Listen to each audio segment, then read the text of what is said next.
안녕하세요. 수호제 초간단 맞춤법 요리기실 맞춤법 요리 강사 김용관입니다. 자, 오늘 3주차 맞춤법 요리 레시피를 살펴볼 텐데요. 오늘은 새우다와 새우다가 어뜻으로 어떻게 다른지, 그리고 알코올과 알코올의 표준은 무엇인지, 띠다와 띠다를 어떻게 구별할 것인지, 어떻게와 어떻게 조 방법은 어떻게 만들어졌는지, 그리고 이따가와 이따가를 어떻게 구별할 건지, 그거에 대해서 이제 살펴볼 거고요. 여러분 굉장히 어려워하는 것 중에 하나, 이제 어쩔 때 이 대의 사용법 중에 어쩔 때 더이를 쓰고 어쩔 때 다이를 쓰는지, 그거에 대해서 쉬운 암기 방법을 이제 말씀드릴 겁니다. 그리고 바치다와는 이제 발음이 똑같은데, 이 바치다 구분을 이제 그것이 알고 싶다 편에서는 이제 이걸 살펴볼 거고요. 또 우리가 채 이런 것들을 다 어떻게 쓰는지, 굉장히 우리를 미치게 하는 단어들이죠. 그걸 이제 외우는 방법들을 이제 알려드릴 겁니다. 오늘도 역시 이제 초집중 레시피에서는 함으로 어떻게 사용하는지 알려드리고, 원리와 그림 연상 기억법을 통해 쉬운 암기법을 이제 말씀드리겠습니다. 자, 첫 번째 이제 살펴봐야 될 것 중에 하나가 새우다인데, 이 새우다 같은 경우에 외우실 때 편한 게 뭐냐면 두 가지만 딱 보시면 되거든요. 새우 말 그대로.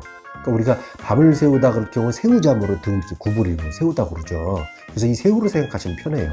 그래서 어디에 있냐면 바로 이 어디에 있냐면 이 아에 있거든요. 나이트가 이제 아죠. 밤을 세우는 거니까. 그리고 이제 새우다는 건물을 세우는 거죠. 그래서 바로 이 건물, 어에 힌트가 있군요. 어에. 됐죠? 이렇게 이제 이렇게 구분하시면 됩니다. 그 다음에 이제 알코올이 있고 알코올이 있는데, 이거 같은 경우에 이제 뭐를 외우시면 편하냐면 딸기코를 외우시면 편해요. 딸기코. 옛날에 이제 술 많이 먹고 그런 사람들은 이제 코가 빨갛고 그러면 딸기코, 뭐 알코올 중독자냐? 막 이랬죠. 그래서 개구리도 지금 이제 완전 뻗었거든요, 벤치에. 그래서 이렇게 알코올 같은 경우에 딸기코를 외우시면 되고, 띠다와 띠다의 구분에 있어서는 여러분이 이제 뭘 보시면 되냐면 하나냐 두 개냐, 하나냐 두 개냐. 우리가 불가능한 임무를 뛰는 거는 어때요? 여기도 지금 그림에도 있지만 달에 가가지고 혼자서 이렇게 미션 임파서블, 불가능한 임무는 어떻게? 혼자서죠. 그래서 주로 이제 어쩔 때 쓰느냐? 미소를 띠다, 사명을 띠다, 임무를 띠다. 그래서 어떻게? 혼자서 이렇게 혼자서 띠다. 됐죠? 근데 눈에 띄다는 뜨이다의 준말이거든요. 뜨이다. 이제 줄였다 보면 되겠죠? 그래서 이제 이렇게 쓰이는데, 우리가 이제 나중에 한번 자세하게 살펴보겠지만, 띄어쓰기 그러면 명사로 굳어져가지고 한 단어로 이렇게 붙여 써야 된다는 거. 그리고 띄어서 쓴다. 그럴 때는 띄어 쓴다. 이제 띄어 써야 되거든요. 그래서 이런 부분들이 굉장히 어렵죠, 사실. 그래서 나중에 이제 시간이 되면 제가 또 띄어쓰기에 대해서 굉장히 효율적인 방법 90% 이상까지는 잡을 수 있다는 거. 굉장히 쉬운 방법들이 또 있거든요. 그때 또 말씀을 한번 드리겠습니다. 자, 그 다음에 어떻게와 어떻게 이제 구분은 우리가 이제 뭘 힌트에 있냐면, 어디에 힌트에 있냐면, 이 바로 이제 어떻게는 히읗의 힌트가 있거든요. 그래서 히읗에 바로 어떠하다의 히읗. 이게 이제 줄어들었다는 거. 그래서 어떠하다를 외우면 어떻게가 되는구나. 어떻다에서 나온 거구나.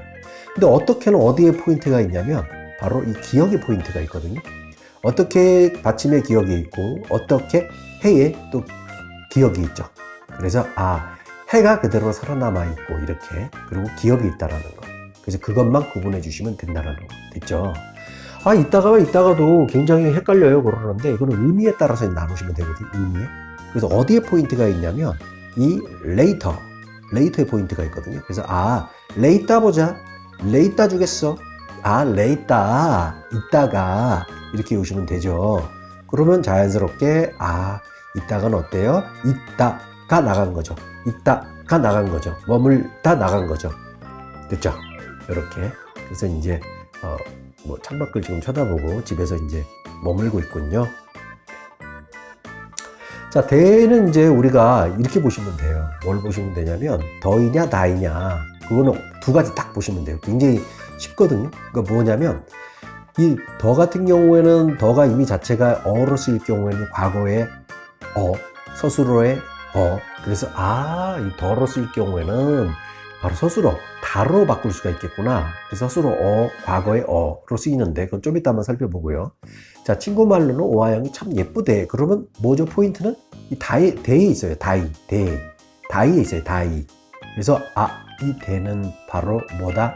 남의 말을 남의 말을 전해 들었을 때. 그래서 이 바로 아이의 힌트가 있다는 거. 아이. 됐죠? 그래서 오하영이 결혼하던데, 오하영이 결혼하대. 그럴 때는 결혼하다로 바꿀 수 있죠. 그래서 이 결혼하다로 바꿨을 경우에는 바로 서술 기능을 갖고 있기 때문에 그대로 그냥 다로 써주면 되겠죠. 여기서는. 됐죠? 그래서 더위를 쓴다라는 거. 애인이 벌써 제대했대. 그 자기가 얘기한 거죠. 자기가. 자기가. 그래서 제대했더라. 이렇게.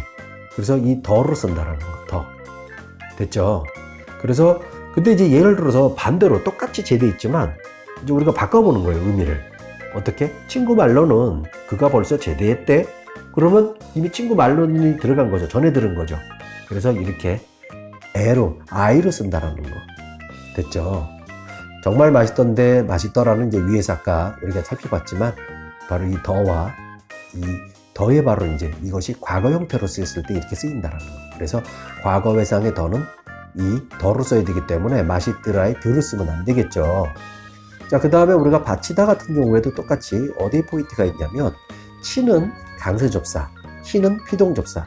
그래서 저는 바치다의 치를 외우기가 어려워요. 이런 사람들은 바치다의 희를 외우시면 되게 편해요. 이게 왜 그러냐면 예를 들어서 첫 번째 바치다 같은 경우에는 우산을 바치다, 그릇을 바치다. 그 밑에서 받치어 놓는 거거든요. 그래서 받침이구나. 근데 예를 들어서 우리가 받히다 같은 경우에 소에게 기둥의 머리를 받히다, 소에게 들이받히다 같은 경우에 당하는 거죠, 바로. 그래서 이 당하는 거는 여기에 포인트가 있군요, 바로. 됐죠? 그 다음에 예물을 바치다, 목숨을 바치다 같은 경우에, 그쵸, 공비현충원 같은 경우에 순국선열로 발음해야겠죠? 그래서 가끔 시험에 나오니까 이제 발음을 알아둬야겠죠? 순국선열. 됐죠? 그 다음에 부딪히다도 똑같이 그 두 가지, 그러니까 항상 원리 원칙은 뭐냐면 기본형을 먼저 보셔야 된다는 거. 항상 기본형. 그게 가장 중요하거든요, 기본형. 그래서 부딪히다도 어때요? 둘 다 부딪다에서 나왔는데 하나는 치는 강세접사, 하나는 희는 당하다. 이렇게 오시면 게 편하거든요. 그래서 치기의 군인에게 부딪히며 시비를 걸었어요. 그거는 어떻게 해요? 친 거죠, 말 그대로. 그래서 쳤을 때 이렇게 가하는 거죠, 그러니까. 쓰는 경우가 있고, 충돌의 뭐도 치읓도 똑같이 이렇게 서로 충돌도 이렇게 이제 부딪히다를 쓰는 거죠. 그 다음에 이제 민식이는 자전거에 어떻게 한 거죠? 당한 거죠. 그러면 부딪혀 부러졌죠. 이렇게 당하다. 됐죠? 역시 내혹간연실에 부딪히다, 반대에 부딪히다, 당하는 거죠.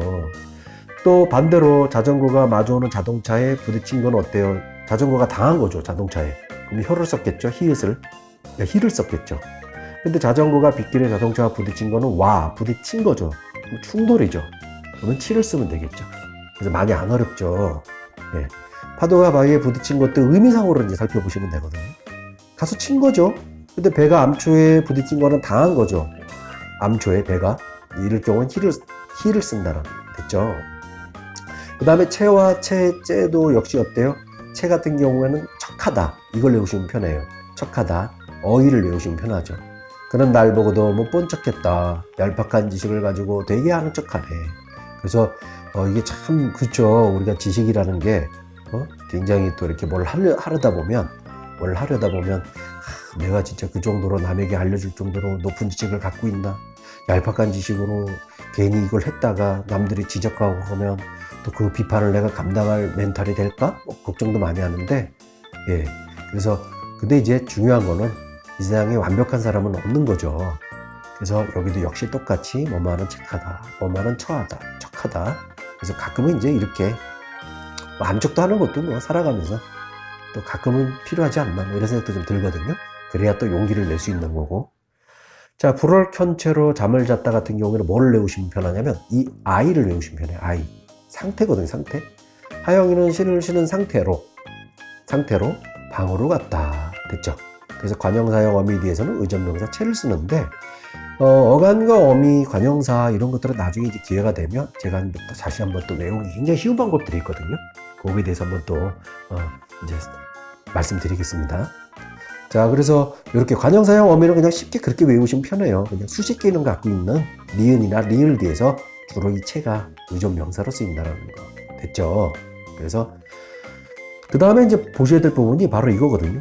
그래서 통째, 껍질째 이렇게 우리가 흔히 많이 발음을 하는데 실제로 통째로, 껍질째로를 써야겠죠. 그러니까 통째로, 껍질째로를 쓰면 안 되겠죠. 그래서 이 격자음 쌍지우수로, 그래서 명사 뒤에서는 전미사 째로 써야 된다는 거 됐죠? 자, 함으로써와 함으로가 있는데 역시 이건 뭘 외우시면 편하냐면 바로 힌트가 이 시옷에 있어요. 그러니까 무슨 얘기냐면 으로서를 쓸 경우에 바로 시옷이죠. 그럴 때는 이 시옷에 있구나. 그래서 주로 사람의 시옷, 신분의 시옷, 그래서 신분, 자격, 격조사구나. 이렇게. 그래서 교육자로서, 부모로서, 친구로서 이렇게. 그 특이한 케이스가 하나 있어요. 이거 외우셔야 되는데 결과 로소를 서로 시옷으로 쓰거든요. 그래서 힌트는 어디에 있냐면 리절트에 이 시옷에 포인트가 있거든요. 그래서 같이 이제 이렇게 좀 외우시면 좀 편할 것 같아요. 시험에 자주 나오니까. 그 다음에 으로서는 쓰는 거죠. 쓰는 거니까 뭐죠? 기구 동격조사죠. 그래서 바이, 그래서 수단. 그래서 도끼로써 나무를 찍다, 망치로써 못을 박다, 칼로써 과일을 깎다 그러는데 주로 이 썰을 잘 쓰진 않죠, 우리가. 실제로는. 그래서 썰은 이제 생략이 가능하다라는 거. 그럼 썰을 어쩔 때 쓰느냐? 썰은 수단을 나타내는 조사으로는 뭘? 뜻을 강조할 경우. 뜻을. 그럴 때 이제 썰을 쓴다라는 거. 그런 일함으로써 보람을 느껴. 뜻을 강조해야 돼. 근데 이제 또 우리가 굉장히 어려워하는 것 중에 하나가 함으로가 있는데, 함으로 같은 경우에는 뭐뭐 하기 때문에만 외우시면 되거든요. 이유예요, 그냥. 이유.